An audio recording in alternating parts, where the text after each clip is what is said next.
iPlusന്റെ പുതിയൊരു വീഡിയോയിലേക്ക് സ്വാഗതം.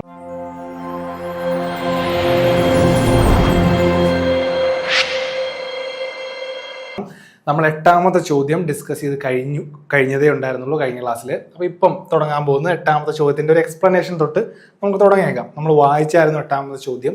ലെക്ചർ മെത്തേഡുമായിട്ട് കറസ്പോണ്ടിങ് ആയിട്ട് ശരിയുള്ള സ്റ്റേറ്റ്മെൻറ്റ് ഏതൊക്കെയായിരുന്നു എന്നായിരുന്നു ചോദ്യം. നമ്മൾ പറഞ്ഞു ഏതൊക്കെ ഓപ്ഷനാണ്, എ ബി സി ആണ് ശരിയെന്ന് പറഞ്ഞു. ഓപ്ഷൻ ഇ എന്തായാലും വരില്ല. ബിക്കോസ് ലെക്ചർ മെത്തേഡിൽ ക്രിട്ടിക്കൽ തിങ്കിങ്ങിനും ക്രിട്ടിക്കൽ അനാലിസിസിനും പ്രോബ്ലം സോൾവിങ്ങിനൊന്നും സ്കോപ്പില്ല. അതുകൊണ്ട് ഓപ്ഷൻ ഇ വരില്ല. 3 ഓപ്ഷനിൽ ഓപ്ഷൻ ഇ ഉള്ള കാരണം പിന്നെയുള്ള ഓപ്ഷൻ എ ആണ്. എ ബി സി ആണ് ശരി. അപ്പോൾ ലെക്ചർ മെത്തേഡിനെ കുറിച്ച് നമ്മൾ കുറച്ച് കാര്യങ്ങളിലൂടെ പറഞ്ഞായിരുന്നു. എന്താണ് lecture method? Is primarily A one way delivery of information. നമുക്കറിയാം, നമ്മൾ പറഞ്ഞതാണ്. And is generally considered passive. Whereas active learning strategies like problem-based learning are better suited for developing critical analysis and problem-solving skills. While a lecture can cover the content of critical analysis and problem-solving, the method itself is not designed for students to actively practice this skill during the lecture. Lecture മെത്തേഡിൻ്റെ കാര്യമൊക്കെ നമ്മൾ പറഞ്ഞതാണ്. അപ്പം എക്സ്പ്ലനേഷനിലും കൊടുത്തിട്ടുണ്ട് എന്നുള്ളത് പറയാൻ വേണ്ടി മാത്രമാണ് നമ്മൾ പ്രീവിയസ് ഇയർ ഇപ്പോൾ ഈ ചോദ്യത്തിലേക്ക് പോയത്. അടുത്ത ചോദ്യം എന്താണ്? ഒരു മാച്ച് ദ ഫോളോയിങ് ആണ് അല്ലേ? മാച്ച് ദ ഫോളോയിങ് ആണ്. മാച്ച് ദ ഫോളോയിങ് വന്നാൽ ഗുണമാണ് എന്നുള്ള കാര്യം നമുക്കറിയാമല്ലോ. ഇതിനകത്ത് 1-2 എണ്ണം ശരിയാക്കിയാൽ തന്നെ ചിലപ്പം നമുക്ക് ഉത്തരത്തിലേക്ക് എത്താം. ചിലപ്പം 2 ഓപ്ഷൻ എലിമിനേറ്റ് ചെയ്യാൻ പറ്റും. അറ്റ്ലീസ്റ്റ് നമുക്ക് 2 ഓപ്ഷനെങ്കിലും എലിമിനേറ്റ് ചെയ്യാൻ പറ്റും ഇതിലെ 2 കാര്യങ്ങളോ ഒരു കാര്യമോ അറിഞ്ഞു കഴിഞ്ഞാൽ അല്ലേ? എന്താണ് ചോദ്യം? ലിസ്റ്റ് 1 അക്കാഡമിക് ബോഡീസ് ആണ്. നമുക്ക് എല്ലാം കേട്ട് പരിചയമുള്ള ബോഡീസ് ആണ് അല്ലേ? നമ്മൾ പീപ്പിൾ ഡെവലപ്മെന്റ് ആൻഡ് എൻവയോൺമെന്റിൽ ഈ പറയുന്ന എല്ലാ ബോഡീസിനെ പറ്റിയും പഠിക്കുന്നുണ്ട്. UGC പറ്റി പ്രത്യേകം പഠിക്കേണ്ട കാര്യം പോലുള്ള, കാരണം യൂണിവേഴ്സിറ്റി ഗ്രാന്റ്സ് കമ്മീഷന്റെ പരീക്ഷ നമ്മൾ എഴുതുന്നത്. അതുപോലെ NTA ആണ് എക്സാം കണ്ടക്ട് ചെയ്യുന്നത്. National Testing agency. NCERT CBSE സ്കൂളിൽ പഠിച്ചവരാണെങ്കിൽ അവരുടെ ബുക്കാണ്, NCERT പബ്ലിഷ് ചെയ്ത ബുക്കാണ് പഠിച്ചത്. NCTE national Council of teacher education എന്നുള്ളത്. അപ്പം നമുക്ക് നോക്കാം മാച്ചിങ് എങ്ങനെ ചെയ്യാൻ പറ്റും. UGC എന്നാണ് എസ്റ്റാബ്ലിഷ് ആയത്, എന്നാണ് നിലവിൽ വരുന്നത്. 1953 നിലവിൽ വരുന്നത്. ഒരു സ്റ്റാറ്റ്യൂട്ടറി ബോഡി ആയത് 1956 ഒരു ലെജിസ്ലേഷൻ കൊണ്ടുവന്നത്, UGCക്ക് ഒരു ലെജിസ്ലേഷൻ പാർലമെന്റ് പാസ്സാക്കിയത് 1956 ഒരു സ്റ്റാറ്റ്യൂട്ടറി ബോഡി. സ്റ്റാറ്റ്യൂട്ടറി ബോഡി എന്ന് പറഞ്ഞാൽ എന്താ? ഒരു ലെജിസ്ലേച്ചറിന്റെ ഒരു നിയമം ലെജിസ്ലേച്ചർ പാസ്സാക്കി ഇറക്കിയ ഒരു ബോഡിയാണ് UGC. അതാണ് സ്റ്റാറ്റ്യൂട്ടറി ബോഡി എന്ന് പറയുന്നത്. നാഷണൽ ഗ്രീൻ ട്രിബ്യൂണൽ ഒരു സ്റ്റാറ്റ്യൂട്ടറി ബോഡിയാണ് UGC. അപ്പം UGC ആയിട്ട് കറസ്പോണ്ട് ചെയ്യാൻ പറ്റുന്ന ഏതായതിനകത്ത്. അതുപോലെ NTA നിലവിൽ വന്നത് എന്നാ? ഇയർ ഓഫ് എസ്റ്റാബ്ലിഷ്മെന്റ് ചോദിച്ചിരിക്കുന്നത്. NCERT നിലവിൽ വന്നത് എന്നാ? ഈ 3 കാര്യങ്ങളും നമ്മൾ സിമ്പിളായിട്ട് നമുക്ക് ചെയ്യാൻ പറ്റും. പിന്നെ ഒരല്പം ഡിഫിക്കൽട്ട് വരെ NCTE ആണ്. കാരണം NCERT ബുക്ക് പഠിച്ചവരുടെ ഫ്രണ്ട് പേജിൽ എഴുതിയിട്ടുണ്ട് NCERTയുടെ എസ്റ്റാബ്ലിഷ്മെന്റ് എന്താണെന്നുള്ളത്. NTA പരീക്ഷ എഴുതുമ്പോഴത്തേക്കും നമുക്കറിയാം പണ്ടൊക്കെ NTA ഉണ്ടായിരുന്നോ, എപ്പോൾ മുതലാണ് ഏകദേശം NTA നിലവിൽ വന്നതെന്നൊക്കെ ഉള്ളത്. UGC university grants commission grants കൊടുക്കുന്നത് UGC ആണ്. അതെന്നാണ് നിലവിൽ വന്നതെന്നും നമുക്ക് അറിയേണ്ടതാണ്. വളരെ അത്യാവശ്യമായിട്ടും ഡിഗ്രിയും PGയും കഴിഞ്ഞ ഒരു സ്റ്റുഡൻറ്റ് അറിയേണ്ട ഒരു കാര്യമാണ് UGC എന്നാണ് എസ്റ്റാബ്ലിഷ് ചെയ്തതെന്ന്. അപ്പം ഈ 3 കാര്യങ്ങളും സുഖമായിട്ട് നമുക്ക് അറിയാവുന്നതാണ്. അപ്പം നമുക്ക് ഓപ്ഷൻസ് നോക്കാം. ഇതാണ് ഓപ്ഷൻസ്. ഒന്ന് പോസ് ചെയ്തിട്ട് കണ്ടെത്താനൊന്ന് ശ്രമിച്ചു നോക്കിയേ.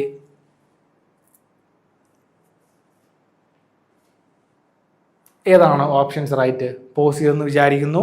ഇനി നമുക്ക് ഇതിലേക്ക് പോവാം. UGC നമ്മൾ ഏതുമായിട്ട് കറസ്പോണ്ട് ചെയ്യും? 1956 കറസ്പോണ്ട് ചെയ്യും. B corresponds to 3.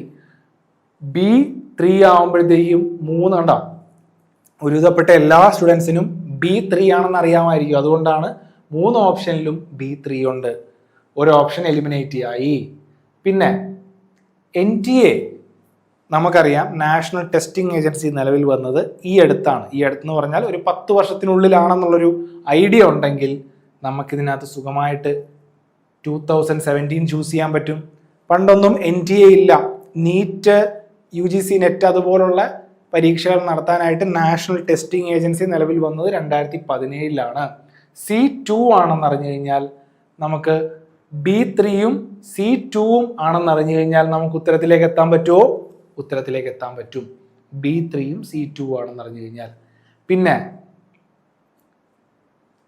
NCERT, national Council of education and research training എന്നാണ്? 1961 ആണ്. D1 ആണ്. അപ്പം D1ഉം കൂടെ ആണെന്ന് അറിഞ്ഞു കഴിഞ്ഞാൽ പിന്നെ ഒറ്റൊരു ഓപ്ഷനല്ലേ ഉള്ളൂ, 4. അപ്പൊ ഏറ്റവും റൈറ്റ് ഓപ്ഷൻ ഏതാ? A4, B3, C2, D1 ആണ് right option. Match the following നല്ലതാണ്. 2 കാര്യങ്ങൾ അറിഞ്ഞു കഴിഞ്ഞാൽ ചിലപ്പോൾ നമുക്ക് ഉത്തരത്തിലേക്ക് എത്താൻ പറ്റുന്ന രീതിയിലുള്ള കാര്യങ്ങളാണ് മാച്ച് ദ ഫോളോയിങ് ചോദിക്കുക. മാച്ച് ദ ഫോളോയിങ് നന്നായിട്ട് ചോദിക്കണേ എന്ന് വേണമെങ്കിൽ പ്രാർത്ഥിക്കാം. പക്ഷെ എളുപ്പമുള്ള ചോദ്യം ചോദിച്ചു കഴിഞ്ഞാൽ നിങ്ങളെപ്പോലെ തന്നെ എല്ലാവരും ഉത്തരം എഴുതൂലേ? അപ്പൊ സത്യത്തിൽ പഠിച്ചവരുടെ ഒരു ഹെഡ് അവിടെയാണ് ഇരിക്കുന്നത്. എല്ലാവർക്കും എഴുതുന്ന ഉത്തരങ്ങൾ നമ്മളും എഴുതണം. എല്ലാവർക്കും എഴുതാൻ പറ്റാത്ത കുറച്ച് ഉത്തരങ്ങൾ നമുക്കും എഴുതാൻ പറ്റണം. അപ്പോഴാണ് നമ്മൾ മുന്നിലേക്ക് വരുന്നത്. അല്ലാതെ എളുപ്പം ചോദ്യങ്ങളായി കഴിഞ്ഞാൽ, സിമ്പിൾ ചോദ്യങ്ങളായി കഴിഞ്ഞാൽ എല്ലാവർക്കും എഴുതാൻ പറ്റില്ലേ? അല്ലേ? അവിടെയാണ് പഠിക്കുന്നവനും പഠിക്കാത്തവനും തമ്മിലുള്ള വ്യത്യാസം തിരിച്ചറിയുന്നത്. എവിടെ?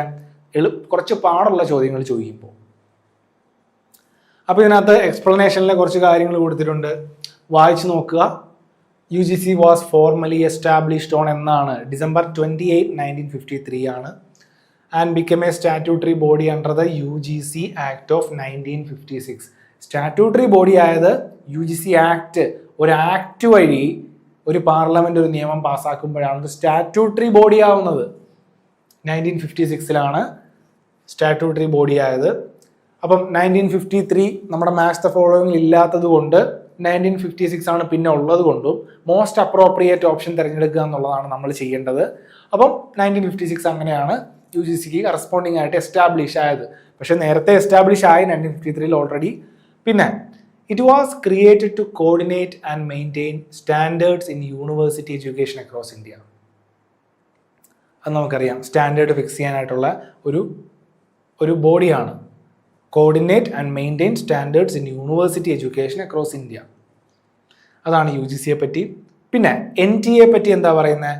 National Testing Agency was established in 2017 with the formal approval coming from the Union Cabinet that year. Was established in 2017 with the formal approval coming from the Union Cabinet that year. It is an autonomous body. The Ministry of Education, under the Ministry of Education. ഇതൊക്കെ എന്താണെന്ന് അറിയണം. Ministry of Educationന്റെ കീഴിലാണ് India വരുന്നതെന്നൊക്കെ ഒന്ന് അറിഞ്ഞിരിക്കുന്നത് നല്ലതാണ്. Established to conduct national level entrance examination, NEET, medical entrance ഇതൊക്കെ നടത്തുന്നത് NTA ആണ്. നമുക്കറിയാം കുറേ ഇഷ്യൂ ഒക്കെ ഉണ്ടായിരുന്നു. കഴിഞ്ഞ നീറ്റ് പരീക്ഷ നടന്നു കഴിഞ്ഞപ്പോഴത്തേക്കും ക്വസ്റ്റ്യൻ പേപ്പർ ചോർന്നെന്നോ ക്വസ്റ്റ്യൻ പേപ്പർ നേരത്തെ കൈ കിട്ടിയവർ കുറേ പേരുണ്ടായിരുന്നെന്നോ NTAക്ക് ഒരുപാട് പഴി കേട്ടായിരുന്നു. അതുപോലെ UGC നെറ്റ് എക്സാം ക്യാൻസൽ ആയപ്പോൾ 2024 ജൂൺ സൈക്കിളിൽ ഓഫ്ലൈൻ രീതിയിൽ, അതായത് OMR രീതിയിൽ എക്സാം കണ്ടക്ട് ചെയ്തപ്പോഴത്തേക്കൊക്കെ പരീക്ഷ റദ്ദാക്കേണ്ടിയൊക്കെ വന്നു, ക്വസ്റ്റ്യൻ പേപ്പർ ചോർന്നു എന്നൊക്കെ പറഞ്ഞ് അപ്പോഴൊക്കെ NTA ഒരുപാട് പഴി കേട്ടായിരുന്നു. അപ്പം അങ്ങനെയുള്ള കാര്യങ്ങളൊക്കെ ശ്രദ്ധിച്ചൊരു വ്യക്തിയാണെങ്കിൽ നമുക്ക് ഉത്തരം എഴുതാവുന്നതാണ്. അടുത്ത National Council for Teacher Education പറയുന്നുണ്ട്. Was established on August 17, 1995 as a statutory body of the Government of India. This occurred in pursuance of the National Council for Teacher Education Act 1993 parliament പാസ്സാക്കിയായിരുന്നു. To achieve planned and coordinated development of teacher education throughout the country. നല്ല teachers ഉണ്ടാവുക എന്നുള്ളത് നാടിൻ്റെ ആവശ്യമാണ്, നാടിൻ്റെ കുട്ടികളുടെ ആവശ്യമാണ്. കുട്ടികളെ ഡയറക്റ്റ് ഇൻഫ്ലുവൻസ് ചെയ്യാൻ പറ്റുന്ന ആൾക്കാരാണ് ടീച്ചേഴ്സ്. കുട്ടികളെന്ന് പറയുന്നത് നാടിൻ്റെ സ്റ്റീൽ ബോണാണെന്നൊക്കെ നമുക്കറിയാം. സത്യത്തിൽ ഏതൊരു പ്രൊഫഷനേക്കാളും കുറച്ചുകൂടെ എന്താ പറയുക, കെയർഫുൾ ആയിട്ട് തിരഞ്ഞെടുക്കേണ്ട പ്രൊഫഷനാണ് ടീച്ചിങ് പ്രൊഫഷൻ. ടീച്ചേഴ്സിനെ തിരഞ്ഞെടുക്കുമ്പോഴാണ് ഏറ്റവും കൂടുതൽ ശ്രദ്ധ കേന്ദ്രീകരിക്കേണ്ടതും നല്ല ടീച്ചേഴ്സിനെ ഉൾപ്പെടുത്താനായിട്ട് ശ്രമിക്കേണ്ടതും. ഇല്ലെങ്കിൽ കുട്ടികളെയാണ് അത് ബാധിക്കുന്നത്. കുട്ടികളുടെ ആ പ്രായത്തിൽ എന്തെങ്കിലും ഒരു ട്രോമ ഉണ്ടാക്കി കഴിഞ്ഞാൽ ടീച്ചറിൻ്റെ വായിൽ നിന്ന് തന്നെ ഓരോ വാക്കുകളും ശരിക്കും തൂക്കി ഉപയോഗിക്കണമെന്നാണ് പറയുന്നത്. കോളേജ് സ്റ്റുഡൻസ് ആകുമ്പോൾ കുറച്ചുകൂടെ മെച്യൂർഡായി, അതല്ലാതെ സ്കൂൾ സ്റ്റുഡൻസിന്റെ കാര്യം ഉൾപ്പെടെയാണ് നമുക്ക് പറഞ്ഞുകൊണ്ട് വരുന്നത്. ടീച്ചേഴ്സ് എന്ന് പറയുമ്പോഴത്തേക്ക് ഇതിനകത്ത് എല്ലാം വിടുമല്ലോ അല്ലേ. നമുക്ക് ആലോചിച്ച് കഴിഞ്ഞാൽ അറിയാം ടീച്ചേഴ്സിനുണ്ടാവേണ്ട മൂല്യങ്ങളെ പറ്റി. ടീച്ചേഴ്സിന് അറിവുണ്ടാവണം, അതിലുപരി നല്ല നല്ല മൂല്യങ്ങൾ ഉണ്ടാവണം, നല്ല മോറൽ സൈഡ് നല്ലതായിരിക്കണം. എന്നാൽ മാത്രമേ കുട്ടികളെ ഇൻഫ്ലുവൻസ് ചെയ്യാൻ പറ്റുള്ളൂ, കുട്ടികളിലേക്ക് അത് എത്തിക്കാൻ പറ്റുള്ളൂ. കുട്ടികളെ എല്ലാവരെയും സമത്വം എന്നുള്ള ഒറ്റ പ്രിൻസിപ്പിളിൽ കാണാൻ പറ്റണം അല്ലേ. സമത്വം എന്നുള്ള പ്രിൻസിപ്പിൾ ഇല്ലാത്തൊരു ടീച്ചർ ഒരിക്കലും ഒരു ടീച്ചർ ആവുന്നില്ല. അതിനെക്കുറിച്ചൊന്നും പറയേണ്ട കാര്യമില്ല. പക്ഷേ നിങ്ങൾ UGC നെറ്റ് പരീക്ഷ എഴുതാൻ പോകുന്ന ഒരു വിദ്യാർത്ഥിയാണ്. ഒരു ടീച്ചർ എങ്ങനെ ആയിരിക്കണം എന്നുള്ള കാര്യങ്ങൾ നിങ്ങൾ ആദ്യം മനസ്സിലാക്കണം. അത് നമ്മളിലേക്ക് ആവിർഭവിപ്പിക്കാനായിട്ട് ശ്രമിക്കണം. എന്നാൽ മാത്രമേ, അല്ലാതെ UGC നെറ്റ് പരീക്ഷ പാസ്സായതുകൊണ്ട് നല്ലൊരു ടീച്ചറൊന്നും ആവാൻ പോകുന്നില്ല എന്നുള്ള കാര്യവും ഇതിൻ്റെ കൂടെ ഒന്ന് ബൈ ദ വേ പറഞ്ഞതേ ഉള്ളൂ. അടുത്തന്നെ NCERTയെ പറ്റി പറയുന്നുണ്ട്. National Council of Education Research and Training was established on September 1, 1961. ഇവിടെ കൊടുത്തിട്ടുണ്ട്. Government of India to improve the quality of school education nationwide ആയിട്ട് സ്കൂൾ ക്വാളിറ്റി എഡ്യൂക്കേഷൻ. അപ്പം ഇത് പറയുന്നതിനോട് ഒപ്പം തന്നെ ഇതിന്റെ ഉദ്ദേശം എന്തായിരുന്നു? NCERTയുടെ to improve quality of school education nationwide ആയിട്ട് കണ്ടക്ട് ചെയ്യാനായിട്ടാണ്. ക്വാളിറ്റി ഓഫ് സ്കൂൾ എഡ്യൂക്കേഷൻ നല്ല രീതിയിൽ കൊണ്ടുവരാൻ, സ്റ്റാൻഡേർഡ് ഉണ്ടാവാനായിട്ട് ആണ് NCERT നിലവിൽ വന്നത്. അപ്പോൾ ഇപ്പോൾ നമ്മൾ നോക്കിക്കഴിഞ്ഞ് കഴിഞ്ഞാൽ ഇപ്പം നടക്കുന്ന ചർച്ചകൾ സ്കൂൾ എഡ്യൂക്കേഷനെ കുറച്ചുകൂടെ ക്വാളിറ്റി ഉണ്ടാക്കാനായിട്ട്, സ്കൂളുകളുടെ എഡ്യൂക്കേഷൻ്റെ നിലവാരം ഉയർത്താനായിട്ട്, മാതൃകാ വിദ്യാലയങ്ങൾ ഉണ്ടാവാനായിട്ട് ഒരു വളരെ ചർച്ച ചെയ്യപ്പെട്ട കേരളത്തിലൊക്കെ ഒരുപാട് പൊളിറ്റിക്കൽ ഇഷ്യൂ ഉണ്ടാക്കിയ ഒരു സ്കീമാണ് PM ശ്രീ എന്ന് പറയുന്നൊരു സ്കീം. ആർക്കൊക്കെ അറിയാം പ്രധാനമന്ത്രി സ്കൂൾസ് ഫോർ റൈസിംഗ് ഇന്ത്യനെ കുറിച്ച്? PM ശ്രീ സ്കീം ഇതിനെക്കുറിച്ച് ആർക്കൊക്കെ അറിയാം? ആർക്കറിയില്ല എങ്കിൽ അതത് പോരായ്മയാണ്. നിങ്ങളതിനെക്കുറിച്ച് അറിയണം. PM ശ്രീ എന്താണെന്ന് അറിയണം. PM ശ്രീയുടെ അണ്ടറിൽ എത്ര സ്കൂളുകൾ വരുമെന്ന് അറിയണം. PM ശ്രീ നടപ്പിലാക്കി കഴിഞ്ഞ് കഴിഞ്ഞാലുള്ള ഗുണങ്ങളെ പറ്റി അറിയണം. PM ശ്രീ നിലവിൽ വന്നത് എന്നാണെന്ന് അറിയണം. ഓക്കെ, ഇങ്ങനെയുള്ള കാര്യങ്ങളൊക്കെ അറിയണം. അതുപോലെ അതിൻ്റെ കറസ്പോണ്ടിങ് ആയിട്ട് അറിയേണ്ട ഒരു കാര്യമാണ് നാഷണൽ എഡ്യൂക്കേഷൻ പോളിസി 2020. PM ശ്രീയും നാഷണൽ എഡ്യൂക്കേഷൻ പോളിസി 2020ഉം 2020 ഒക്കെ വളരെ ഇമ്പോർട്ടൻ്റ് ആയിട്ടുള്ള ഏരിയയാണ്, റിപ്പീറ്റിംഗ് ആയിട്ടുള്ള ഏരിയയാണ്. ന്യൂക്ലിയർ റിയാക്ടേഴ്സിനെ പറ്റി ഒരു ചോദ്യം കണ്ടപ്പോൾ നമ്മൾ പറഞ്ഞു NTAയുടെ ഫേവറേറ്റ് ഏരിയയാണ്. അതുപോലെ മറ്റൊരു ഫേവറേറ്റ് ഏരിയയാണ് NEP 2020 എന്ന് പറയുന്നത്. NEP 2020 വളരെ ഇമ്പോർട്ടൻ്റ് ആയിട്ടുള്ളൊരു നാഷണൽ എഡ്യൂക്കേഷൻ പോളിസിയാണ്. ചില സ്റ്റേറ്റുകൾ പറയും ഇല്ല, നടപ്പിലാക്കില്ല. കുറച്ച് കഴിയുമ്പോൾ അവർ മാറ്റി പറയും നല്ല പോളിസിയാണ്, എന്താ കുഴപ്പം, ഇതിനെന്താ കുഴപ്പം, ഈ NEPക്ക് എന്താ കുഴപ്പം, നിങ്ങൾ തന്നെ ഒന്ന് പറഞ്ഞേ എന്ന് പറയും. അപ്പം ഇങ്ങനെ ഒന്ന് പറയുന്നത് അല്ല, ചിലപ്പോൾ അടുത്ത ദിവസം പറയുന്നത് നമുക്കറിയാം. രാഷ്ട്രീയക്കാരൻ്റെ സ്വഭാവമൊക്കെ നമുക്കറിയാം. അപ്പം നാഷണൽ എഡ്യൂക്കേഷൻ പോളിസിയൊക്കെ വളരെ ഇമ്പോർട്ടൻ്റ് ആയിട്ടുള്ള ഡോക്യുമെൻ്റാണ്. അതിനെപ്പറ്റി നല്ല രീതിയിൽ പഠിച്ചിട്ട് വേണം പരീക്ഷയ്ക്ക് പോകാനായിട്ട്. അതിനകത്ത് പറയുന്ന കുറേ ഗോൾസുകളുണ്ട്. എയിമുകൾ, ഗോളുകൾ, ഒബ്ജക്റ്റീവ്, ഇതിനൊക്കെയാണ് പ്രാധാന്യം നമ്മുടെ എക്സാം പോയിന്റ് ഓഫ് വ്യൂവിൽ. അല്ലാതെ ആ ഡോക്യുമെൻ്റ് കംപ്ലീറ്റ് ആയിട്ട് വായിക്കേണ്ടത് വളരെ ഇമ്പോർട്ടൻ്റ് ആണ്. എസ്പെഷ്യലി നമ്മൾ ടീച്ചറാകാൻ പോകുന്നൊരു വ്യക്തിയാണ് എന്നൊക്കെയുള്ള കാര്യങ്ങൾ ഓർക്കുക. Which fallacy is committed in the following statement? God exists since it is written in the scriptures. Since the scriptures are the words of God, whatever is written in them is true. അപ്പോൾ ഏത് ഫലസിയാണ്? Hasty generalisation ആണോ, begging the question ആണോ, red herring ആണോ, slippery slope ആണോ? ഈ 4 ഫലസിയും വളരെ important ആണ്. ഇതിൻ്റെ ചോദ്യങ്ങളൊക്കെ നമ്മുടെ ആപ്പിലുണ്ട്. അതൊക്കെ നോക്കി നിങ്ങൾ ഈ 4 ഫലസിയും എന്താണെന്ന് മനസ്സിലാക്കി വെച്ച് പഠിക്കുക, ഇമ്പോർട്ടൻ്റ് ആണ്. അപ്പോൾ ഒരു സ്റ്റേറ്റ്മെന്റ് തന്നിരിക്കുകയാണ്. God exist since it is written in the scriptures, since the scriptures are the words of God. God ഉണ്ട്, കാരണം എന്താ? അത് സ്ക്രിപ്റ്റേഴ്സിൽ രേഖപ്പെടുത്തിയിട്ടുണ്ട്. അത് കാരണം സ്ക്രിപ്റ്റേഴ്സ് എന്ന് പറയുന്നത് വേർഡ്സ് ഓഫ് ഗോഡാണ്. സർക്കുലാർ റീസണിങ് ആണ്. ഒരു കാര്യം പറഞ്ഞു, ആ കാര്യം ഉള്ളതുകൊണ്ട്, ആ കാര്യം ശരിയാണെന്ന് എവിടെയും പറയുന്നില്ല, ആ കാര്യം പറഞ്ഞതുകൊണ്ട് അതിനെ ഒന്നുകൂടെ റീസ്റ്റേറ്റ് ചെയ്തിട്ട് അടുത്ത കാര്യം പറയുകയാണ്. ഒരു ചെറിയ റീസ്റ്റേറ്റ്മെന്റ് ഓഫ് ദ പ്രിമൈസസ് എന്ന് വേണേൽ പറയാം. കൺക്ലൂഷൻ, പ്രിമൈസും കൺക്ലൂഷനും ഉണ്ടെന്നൊക്കെ അറിയാമല്ലോ. അതിൽ തന്നെ കൺക്ലൂഷൻ എന്ന് പറയുന്നത് ഒരു റീസ്റ്റേറ്റ്മെന്റ് ഓഫ് ദ പ്രിമൈസസ് ആണ്, അല്ലെങ്കിൽ എന്താ പറയുക, ഒരു സർക്കുലാർ റീസണിങ് ആണ്. അതുള്ളത് കാരണം ഇതുണ്ട്, അതുണ്ടെന്ന് ഇവിടെ ആരും പറയുന്നില്ല, പറഞ്ഞവൻ തന്നെയാ പറയുന്നത് അതുണ്ട് എന്ന്. God exist since it is written in the scriptures. അതിന് ലിറ്ററലി ഒന്നും ആരും എടുക്കരുത്. ഇതിനകത്ത് പറയുന്ന ഒരു സെന്റൻസ് പറയുന്നത് കൊണ്ട് നമ്മൾ പറയുന്നതാണ് God exist in the since it is written in the scriptures, since the scriptures are the words of God. അപ്പൊ ഇതാരോ പറഞ്ഞു God exist since it is written in the scriptures, അതുകൊണ്ട് scriptures are the words of God. അതെങ്ങനെയാവും? Circular reasoning.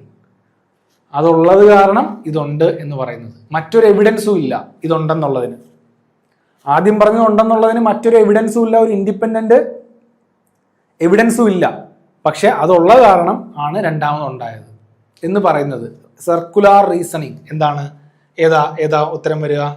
Begging the question ആണ്. Begging the question നമുക്ക് നോക്കാം. Begging the question എന്താണെന്ന്. The begging the question fallacy is a logical error where an argument's premise assumes the truth of its conclusion. Premise അങ്ങനെ ആയതുകൊണ്ട് conclusion അങ്ങനെ ആയി. Instead of supporting it, which is a form of circular reasoning. Circular reasoning ആണത്. It is a fallacy because it does not provide any independent evidence. ഒന്നുമില്ല, God ഉണ്ട്, സ്ക്രിപ്റ്റേഴ്സിൽ അത് രേഖപ്പെടുത്തിയിട്ടുണ്ട് എന്നുള്ളതിന് വേറെ എവിഡൻസ് ഒന്നും പറയുന്നില്ല. Or reasoning to prove a claim, it simply restates the conclusion. അല്ലെ, കൺക്ലൂഷനിൽ പറയുന്നുണ്ട് എന്താണ്? Scriptures are the words of God, അതുകൊണ്ട് തന്നെ God exist, it is written in the scriptures എന്ന് പറയുന്നത്. For example saying you must obey the law because, എന്തുകൊണ്ടാ? It's illegal to break it, അത് ഇല്ലീഗലാണ്, ബ്രേക്ക് ചെയ്താൽ അത് ഇല്ലീഗൽ ആവുന്നുള്ളത് കൊണ്ട് U must obey the law. അല്ലെ, ചെറിയൊരു റീസ്റ്റേറ്റ്മെന്റ് ആണ് നടത്തുന്നത്. അതുള്ളത് കൊണ്ട് ഇത് ഇങ്ങനെയാണ്, അതുള്ളത് കൊണ്ട് ഇത് ഇങ്ങനെ എന്ന് പറയുന്നത്. Because illegal and breaking the law are the same idea എന്നുള്ളതും. അപ്പൊ റീസ്റ്റേറ്റ്മെന്റ് ആണ് നടത്തുന്നത്. ഒരു വേറൊരു രീതിയിൽ പറയുന്നു എന്ന് മാത്രമേ ഉള്ളൂ. ആദ്യം പറഞ്ഞത് തന്നെ വേറൊരു രീതിയിൽ അടുത്തത് പറയുന്നു. അത്രയും മനസ്സിലാക്കുക. പിന്നെ ബാക്കിയുള്ള ഓപ്ഷൻസും ഇമ്പോർട്ടൻ്റ് ആണ്. ഹേസ്റ്റി ജനറലൈസേഷൻ, അടച്ചാക്ഷേപിക്കുക. ഫോർ എക്സാമ്പിൾ എന്താ പറയുക, കുറച്ച് ക്രിമിനൽ ബിഹേവിയർ ഉള്ള കുറച്ച് യുവാക്കൾ ഒരു ക്രൈം ചെയ്തിട്ടുണ്ടെങ്കിൽ അത് കാണുന്നൊരു മധ്യവയസ്സിലുള്ള ഒരാൾ പറയുകയാണ് യുവാക്കളെല്ലാവരും ക്രിമിനൽ സ്വഭാവമുള്ളവരാണ് എന്ന് പറയുന്നത്. ഒരു ഹേസ്റ്റി ജനറലൈസേഷനാണ്, അടച്ചാക്ഷേപിക്കുകയാണ്. ഒരു വിഭാഗം പേര് ഒരു ക്രിമിനൽ കുറ്റങ്ങൾ ചെയ്തിട്ടുണ്ടാവും എന്ന് കരുതി ആ വിഭാഗത്തിലുള്ള എല്ലാ ആൾക്കാരും അങ്ങനെ ആവണമെന്നുണ്ടോ? ഇല്ല. Hasty generalisation. Red herring fallacy എന്ന് പറഞ്ഞു കഴിഞ്ഞാൽ ഏറ്റവും ഉദാഹരണം ഈ ചാനൽ ചർച്ചകളിലൊക്കെ ചില രാഷ്ട്രീയക്കാർ വന്നിട്ട് ചാനൽ ചർച്ചകൾ നടത്തുന്നതൊക്കെ നമ്മൾ കേട്ടിട്ടുണ്ടാവും. അവരോട് ചോദിക്കുന്നതിനല്ല അവർ മറുപടി പറയുന്നത്. ചക്ക എന്ന് പറയുമ്പോൾ മാങ്ങ എന്ന് പറയുന്ന ആൾക്കാരെയൊക്കെ നമ്മൾ കണ്ടിട്ടുണ്ടാവും. അതാണ് ഏറ്റവും നല്ല ഉദാഹരണം റെഡ് ഹെറിങ്ങിന്. കാരണം അവരോടൊരു കാര്യം ചോദിക്കുമ്പം അവർ മറ്റു കാര്യങ്ങളെക്കുറിച്ചാണ് പറയുന്നത്. നിങ്ങൾ എന്തുകൊണ്ട് അങ്ങനെ ചെയ്തു? നിങ്ങളുടെ പാർട്ടി വന്നപ്പോഴത്തേക്കും, അധികാരത്തിൽ വന്നപ്പോഴത്തേക്കും നിങ്ങൾ എന്തുകൊണ്ട് അങ്ങനെ ചെയ്തു? ഞങ്ങൾക്ക് എന്താ അങ്ങനെ ചെയ്താൽ? മറ്റേ പാർട്ടി അധികാരത്തിൽ വന്നപ്പോൾ അങ്ങനെയായിരുന്നു ചെയ്തുകൊണ്ടിരുന്നത്, അതുകൊണ്ട് ഞങ്ങൾ ഇങ്ങനെ ചെയ്തു. അപ്പം ഒരു കാര്യത്തിനെ പറ്റി ചോദിക്കുമ്പോൾ മറ്റൊരു കാര്യത്തിലേക്ക് പോകുന്നത്, ഒരു ബന്ധവുമില്ലാത്ത കാര്യത്തിലേക്ക് മാറിപ്പോകുന്നത്, തെന്നിപ്പോകുന്നത്, ഒരു ബന്ധവുമില്ലാത്ത കാര്യങ്ങളെക്കുറിച്ച് പറയുന്നത്, അതാണ് റെഡ് ഹെറിംഗ് ഫലസി. സ്ലിപ്പറി സ്ലോപ്പ് എന്ന് പറഞ്ഞാൽ എന്താണ്? ജോയിന്റ് ആയിട്ട് അതേപോലത്തെ കാര്യങ്ങൾ തന്നെ വേറെ രീതിയിൽ പറയുന്നത്. റെഡ് ഹെറിങ്ങും സ്ലിപ്പറി സ്ലോപ്പും അടുത്ത് കിടക്കുന്ന ഒരു കാര്യമാണ്. അതിനെക്കുറിച്ച് നമുക്ക് പിന്നീട് പറയാം. അപ്പം ഇത്രയും ഫലസി വളരെ ഇമ്പോർട്ടൻ്റ് ആണ്. ബെഗിങ് ദ ക്വസ്റ്റ്യൻ ഫലസി നമ്മൾ പറഞ്ഞു. ഓക്കെ, ബെഗിങ് ദ ക്വസ്റ്റ്യൻ ഫലസിയെ പറ്റി തന്നെയാണ്. Circular reasoning assumes the conclusion. അടുത്ത ചോദ്യം, which of the following propositions are so related that they can neither be true together nor can they be false together? Categorical syllogism. ഇത് നമ്മൾ ടേബിളൊക്കെ വരച്ച് ക്ലാസ്സിൽ പഠിപ്പിച്ചതാണ്. നിങ്ങൾ തന്നെ പറഞ്ഞേ, which of the following propositions are so related that they can neither be true together nor can they be false? ഒരുമിച്ച് ട്രൂ ആവാനും പറ്റില്ല, ഒരുമിച്ച് ഫോൾസ് ആവാനും പറ്റില്ല.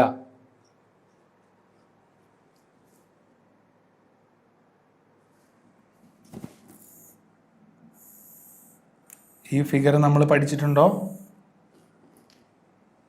ഇവിടെ വരുന്ന സ്റ്റേറ്റ്മെന്റും ഇവിടെ വരുന്ന സ്റ്റേറ്റ്മെന്റും ഇവിടെ വരുന്ന സ്റ്റേറ്റ്മെന്റും ഇവിടെ വരുന്ന സ്റ്റേറ്റ്മെന്റും ഒക്കെ നമുക്കറിയാം.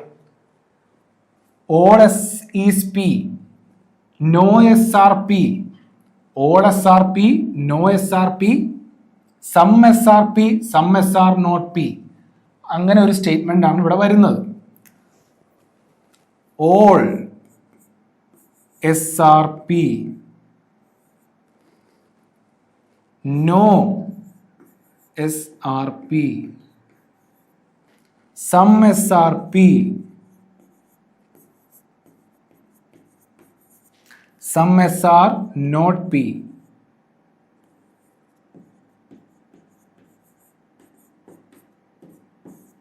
ഇത് പഠിക്കാനായിട്ട് ഒരുപാടുണ്ട്. പക്ഷെ ഇതിനകത്ത് ചോദ്യത്തിന്റെ പെർസ്പെക്റ്റീവിൽ മാത്രം നോക്കി കഴിഞ്ഞാൽ കോൺട്രഡിക്ടറീസ് ആയിട്ട് വരുന്നതെല്ലാം എന്താണ്? ഇതാണ് കോൺട്രഡിക്ടറീസ്. ഓൾ എസ് ആർ പിയുടെ കോൺട്രഡിക്ടറി ആണ് some S are not P. Some S are not പിയുടെ കോൺട്രഡിക്ടറി ആണ് നോ എസ് ആർ പി. ഒന്ന് ശരിയാണെങ്കിൽ മറ്റത് എന്തായാലും തെറ്റായിരിക്കും.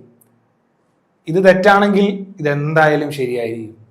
അപ്പൊ ഇവിടെ ചോദിച്ചിരിക്കുന്നത് propositions related so that they can neither be true together nor can they be false together. അവർക്ക് ഒരുമിച്ച് ശരിയാവാനും പറ്റില്ല, ഒരുമിച്ച് തെറ്റാവാനും പറ്റില്ല.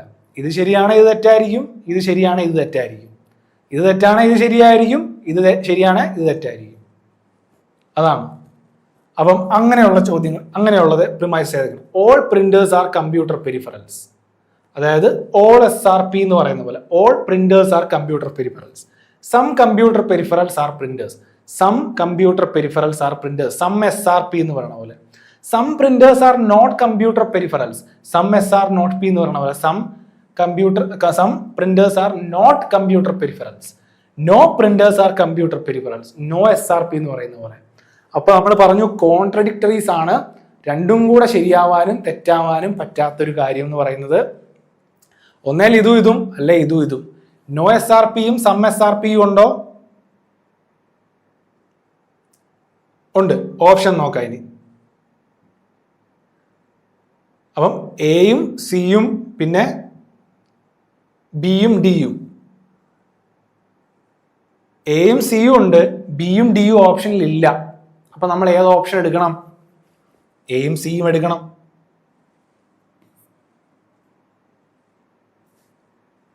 എയും സിയും ആണ് റൈറ്റ് ആൻസർ. ഞാനത് പോസ് ചെയ്തില്ല. നിങ്ങൾ ആ സമയത്ത് പോസ് ചെയ്ത് വെച്ച് നിങ്ങൾ തന്നെ നോക്കണേ. ഞാൻ പെട്ടെന്ന് ഉത്തരം പറയുകയാണ് ചെയ്തത്. അടുത്ത ചോദ്യം എന്നാ? ഒരു ഹിസ്റ്ററി ടൈപ്പ് ചോദ്യമാണ്. ഹിസ്റ്ററിയൊക്കെ അത്യാവശ്യം അറിയാവുന്നവർക്ക് അത്യാവശ്യം അറിഞ്ഞാൽ മതി. ഏകദേശം ഒരു ധാരണ ഉണ്ടായിക്കഴിഞ്ഞാൽ തന്നെ നമുക്കിതിനകത്ത് ഉത്തരം എഴുതാൻ പറ്റും. എന്തുകൊണ്ടാ? Lord Macaulay had written in his famous minutes called Macaulay Minutes in the year. നമ്മൾ ഈ നാഷണൽ എഡ്യൂക്കേഷൻ പോളിസിയൊക്കെ ഇപ്പോൾ പഠിക്കുന്നുണ്ടല്ലോ. അതിന് മുമ്പ് ബ്രിട്ടീഷുകാരുണ്ടായിരുന്നപ്പോഴത്തേക്കും ഉണ്ടായിരുന്ന കുറേ എഡ്യൂക്കേഷൻ പോളിസീസ് ഉണ്ട്. പ്രഭുക്കന്മാരൊക്കെ ഉണ്ടായിരുന്നപ്പോഴത്തേക്കും അത് ആ സമയത്ത് വരുന്നൊരു മിനിറ്റ്സ് ആണ്. അപ്പോൾ അത് പഠിക്കുമ്പോഴത്തേക്കും ഇതും കൂടെ നമ്മൾ പഠിച്ചു പോകുന്നുണ്ട്. ഇന്ത്യൻ യൂണിവേഴ്സിറ്റി ആക്ട് ഒക്കെ വന്നതും അങ്ങനെയുള്ള കാര്യങ്ങളൊക്കെ. അപ്പോൾ ഇതിനകത്ത് മക്കോളെ മിനിറ്റ്സ് ഏത് വർഷമാണെന്നാണ് ചോദിച്ചിരിക്കുന്നത്. മക്കോളെ മിനിറ്റ്സ് അല്ലെങ്കിൽ മിനിറ്റ്സ് ഓൺ ഇന്ത്യൻ എഡ്യൂക്കേഷൻ നിലവിൽ വന്നത് എന്നാണ്? വില്യം ബെന്റിക്കിന്റെ സമയത്താണ്. ഗവർണർ ജനറൽ ആയിട്ടുള്ള വില്യം ബെന്റിക്കിന്റെ സമയത്താണ് മക്കോളെ മിനിറ്റ്സ് നിലവിൽ വരുന്നതെന്ന് നമുക്കറിയണം. ഗവർണർ ജനറൽ വില്യം ബെന്റിക്ക് ആ സമയത്ത് ഒരു ചാർട്ടർ ആക്ട് നിലവിൽ വന്നു. ചാർട്ടർ ആക്ട് 1813 ഒരു ചാർട്ടർ ആക്ട് വരികയും ആ ചാർട്ടർ ആക്ടിന്റെ ഫലമായിട്ട് ഇത്ര രൂപ വിദ്യാഭ്യാസത്തിന് വേണ്ടി മാറ്റിവെക്കണമെന്നൊക്കെ പറഞ്ഞ് ഒരു നിയമം വരികയും അങ്ങനെ ഒരു നിയമം വന്നപ്പോഴത്തേക്കും 1,00,000 രൂപ വിദ്യാഭ്യാസത്തിന് വേണ്ടി മാറ്റിവെക്കണമെന്ന് പറയുന്ന നിയമമാണ് വന്നത് ഇന്ത്യൻ എഡ്യൂക്കേഷന് വേണ്ടിയിട്ട്. അപ്പം അങ്ങനെ വന്നപ്പോഴത്തേക്കും ഇതിനകത്ത് ഏത് എഡ്യൂക്കേഷനാണ് പ്രൊവൈഡ് ചെയ്യേണ്ടതെന്നുള്ളൊരു സംശയം ബ്രിട്ടീഷുകാർക്ക് വന്നു.